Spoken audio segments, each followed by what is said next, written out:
Hello, we are Team 9312. Our team is working on HEMAA Alliance's membership checker. HEMAA currently has a membership checker that they have built. However, the checker is very inaccurate and slow. After some experimenting with the current membership checker, we found quite a few issues that could be causing the slow performance and inaccurate results. First, there's no validation to check if the user has actually inputted an email address.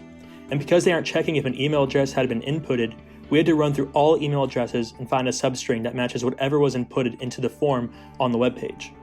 Our goal for this project is to allow for quicker and more accurate checking of members. For Sprint 1, we needed to create our MongoDB database, figure out our major user types and their core functionality, and lastly, we need to have a couple of crash courses on React.js and Express.js, as well as figuring out how we can leverage the TidyHQ API.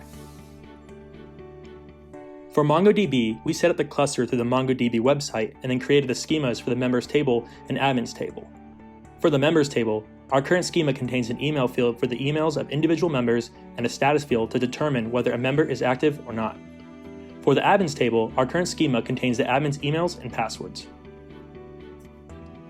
Our next major task was to figure out our major user types and what they need to be able to do within the application.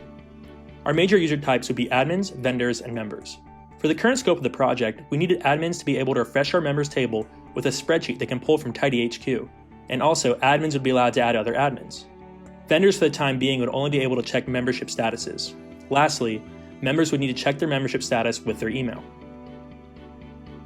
Lastly, we need to get the team up to date with technologies we would be using for this project.